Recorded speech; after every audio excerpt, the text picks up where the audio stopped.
All right, let's try this again. I was cut off the first time. I was using the new version of Facebook Live, so I've switched back to the old version. Again, good afternoon and welcome to 7 to 9 minutes in the Word of God. My name is Brian. I'm one of the pastors at Converge Church here in Omaha, Nebraska. ConvergeChurchOmaha.org is a webpage. Please like the Converge Church page on Facebook, and the YouTube channel is 7 to 9 minutes in the Word of God. Again, we're going to continue our look at the subject of Christian and mental health in part two of the Christian and suicide. Suicide is the 10th leading cause of death in the United States, according to the CDC, claiming the lives of over 47,000 people, 47,500 people in 2019. Most suicides are linked to a mental health issue. Around 90% of those who commit suicide are suffering from a mental disorder at the time of their death.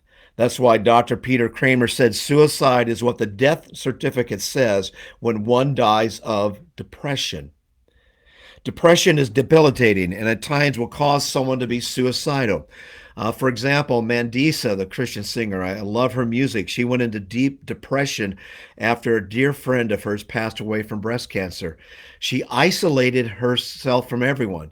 She heard this voice in her head that said, "You can be with Jesus right now, Mandisa. All you have to do is take your life." And she was this close in doing so. And she says that God saved her life when Christian friends did an intervention.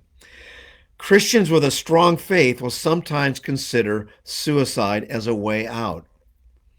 I think of Charles Spurgeon, one of my spiritual heroes of the past, just a great pastor and a leader and a very strong Christian, and yet he considered suicide at a time or two in his life. Pastors are not immune to mental illness. 23% of evangelical pastors have experienced some sort of mental disorder. Now, if that's the case, many pastors are going to be depressed and even suicidal. For example, Steve Austin, former pastor who wrote candidly about his own mental illness, took his own life in June of 2021.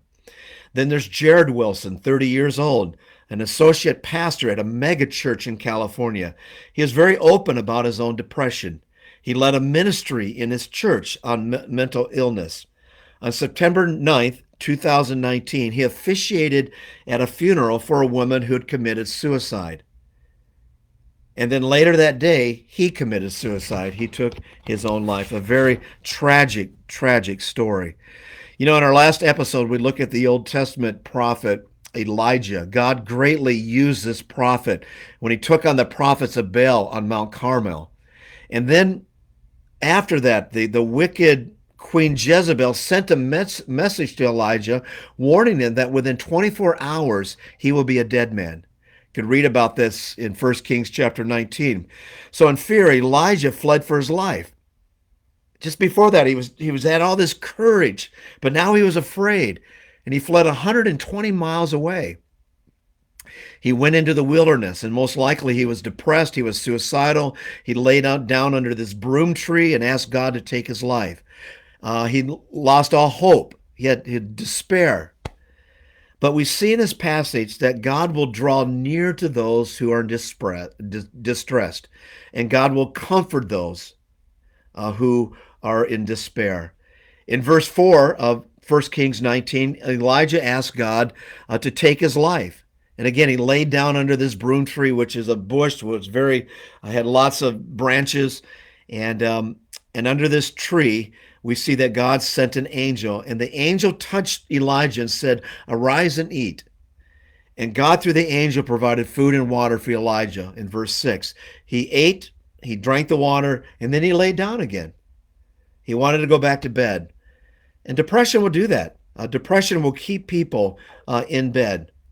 In verse 7, the angel a second time woke Elijah up and told him to eat and drink because he has this long journey ahead of him. And Elijah did. He got up, he ate, he drank, and his strength came back. He traveled for 40 days, came to Horeb, the Mount of God. Mount Horeb is another name for Mount Sinai, where God gave to Moses the Ten Commandments. And God ministered to Elijah. God didn't judge him because he was depressed. And beginning in verse 9, God began to speak to the prophet. And twice in the conversation, Elijah told God that he was all alone. He was the only true follower of God left. But God made it clear that there are still 7,000 followers of the one true God in Israel. Then at the end of the chapter, God provided Elisha to be Elijah's disciple. So God provided a companion and a friend to this lonely prophet. There are other examples in the scriptures. When Moses asked God to take his life, God brought in others to help him lead, and he provided quail for the people to eat. Job was suicidal, and God drew near to him and spoke to him in a whirlwind. When the angry prophet Jonah wanted to die, God provided shade from the bush. When the Philippian jailer wanted to take his life, in Acts chapter 16, God came near and provided the gospel through Paul and Silas. So God draws near to those who are lonely and depressed and even suicidal. Well, earlier I indicated that in 2019, over 47,000 Americans took their own lives. What about the stats in 2020? The year of COVID, isolation, and loneliness. You would assume that the suicide rate went up in 2020. I assumed it the whole year. I just assumed more people took their life. It actually went down. It went down by almost 6%. It's the sharpest drop in 4 decades. How do you explain that in that year 2020, that wacky year? Well, experts say that one reason is that people tend to rally around each other during times of crisis, such as a pandemic and a war. Experts also added that people tend to be open about their feelings during these times and more likely to seek mental health services. Makes sense. And so this tells us that we need to have people in our lives. It tells us that we need to be open about what is going on in our lives.